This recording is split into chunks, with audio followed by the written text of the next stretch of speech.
A new poll shows how Americans feel about the 8.7% increase they'll be receiving for Social Security benefits.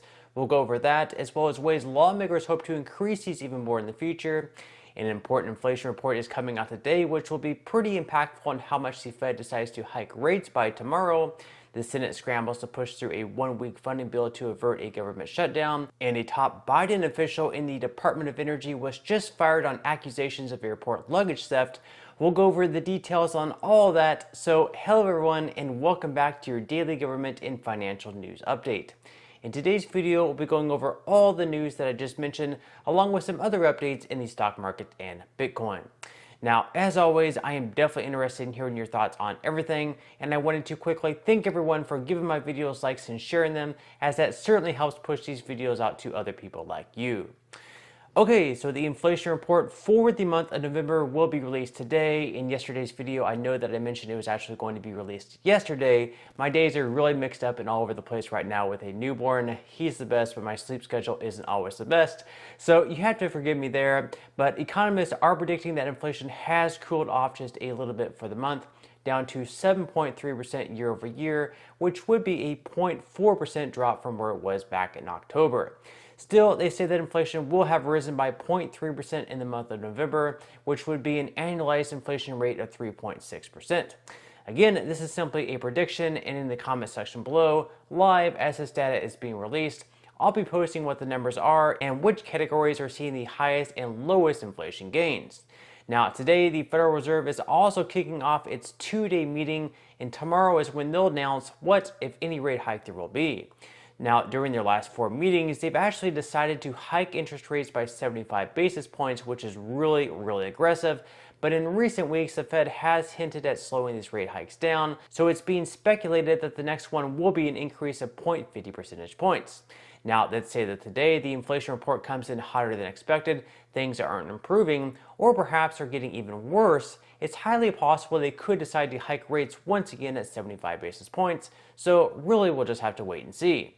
For months now, the Fed Chairman Jay Powell and others have pledged to keep raising rates until inflation is back down to the 2% target, being that we're currently at 7.7% right now. It's clear that we have a long way to go.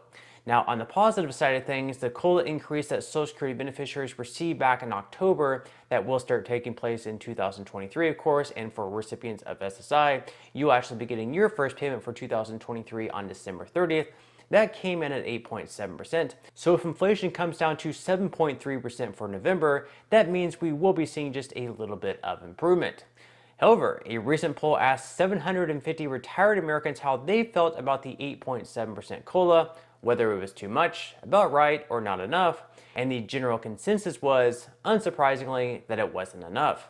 Now, I'm also curious about what all of you think, so in the comment section below, do you believe that the 8.7% COLA was too much, about right, or not enough? Along with that poll, the Motley Fool also asked respondents how much they've noticed the effects of inflation on their daily expenses.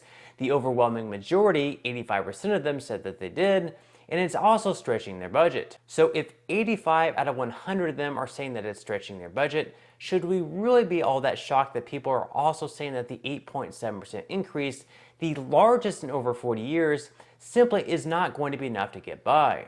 Of the same 750 Americans polled, the majority of them also said they rely completely on Social Security benefits, meaning they have very little, if any, savings at all, and don't have any other type of retirement savings account. So with this in mind, what, if anything at all, are lawmakers trying to do to help these people out? Well, for one, they've been talking about changing the way the COLAs are calculated to the CPIE method, which on average makes the increase about 0.2% higher per year. Now, would it make a difference if you received a COLA of 8.9% rather than 8.7% this year? I mean, it would be probably a couple extra dollars. If you received $1,000 this year, you would be making $1,089 instead of $1,087, so $2 extra is probably not going to make a huge difference, but let me know in the comment section below what you think about that. Also, you have to keep in mind that in certain years, the CPIW is actually going to be higher. So in 2021, for example, the CPIW was about 1% higher than the CPIE. So in certain years, the CPIE might actually be lower. So if you make the switch, it might actually kind of backfire. But perhaps they could chain the COLAs to both of the measurements, both the CPIE and the CPIW, and whichever is greater, maybe they could go with that. So if the CPIW is higher than the CPIE, maybe they could go with the CPIW. Maybe if the CPIE is higher than the CPIW, then in that case, they could go with the CPIE. Let me know what your thoughts are on that. Now, other than change in the way the COLAs are calculated, there have also been some different bills that would increase Social Security benefits altogether by $200 per month. For someone currently receiving $1,000 per month, this would be a 20% increase up to $1,200. Now, these bills have not had any support from Republicans, though, so they would be unlikely to pass at this point in time unless Democrats gain, more seats in the Senate later on, or perhaps Republicans get on board with a bill like that. Now, hypothetically speaking, if they did pass something like that, a $200 per month increase, would that amount even be enough to keep up with the higher costs? Or in your opinion, would they need to boost payments by even more, maybe $300, maybe $500? Let me know in the comment section below what you think about that. Finally, we've also seen an idea of sending a targeted $1,400 stimulus check to Social Security recipients, and the Senior Citizens League, which is a bipartisan group, actually created a petition to send to Congress to make this happen. But unfortunately, and not really a surprise, none of our lawmakers really ever listened. So what do we think about that? Would a $1,400 stimulus check help offset some of the pain caused by inflation? Leave your thoughts in comments below. In the meantime, while lawmakers push these changes aside to make time to fund the government, the House and Senate are currently scrambling to reach some type of deal before the government shuts down at the end of this week. Now, on Monday, the Senate Majority Leader Chuck Schumer said they would be reaching some type of extension to give themselves more time. How long this extension will be, I don't think anyone knows. So Republican lawmakers hope to extend the funding for one more month through the middle of January. That way, Republicans will then have the majority in the House and be able to demand more things from their Democratic colleagues. Democrats, to no surprise, would like to fund the government for an entire year, since they currently have full control over the House and the Senate.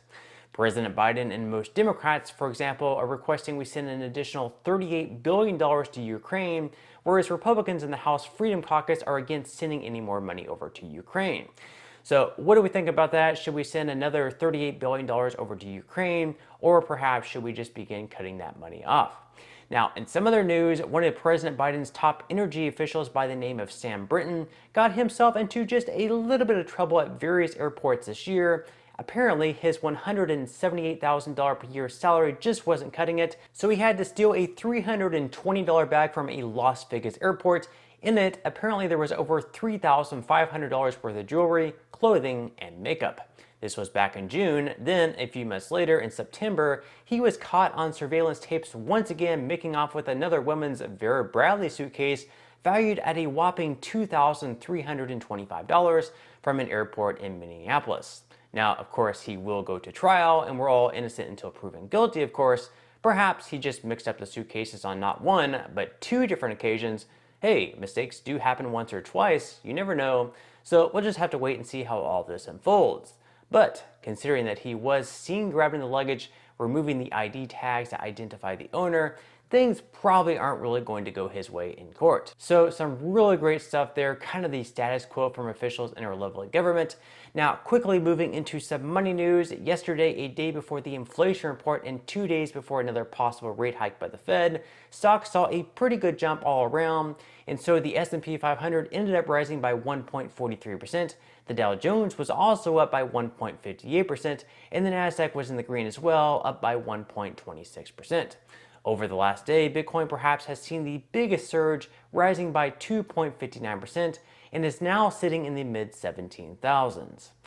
Now, with that said, if you would like to receive up to 12 free stocks and $5 worth of Bitcoin, in the comment section below, I will leave a link where you can receive just that from my partner in Webull.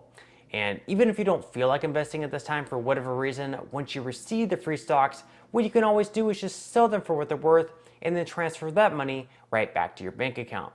So in total, you should be receiving a value of at least $50 or more, although some people have actually received over $3,000 in the past, so if you do get especially lucky, there's a chance you can really make quite a bit of money from these free stocks. And with this, it just takes a few minutes of work. And to receive these free stocks, once again, you have to first open an account, and then you have to deposit any amount, even as little as 1 penny.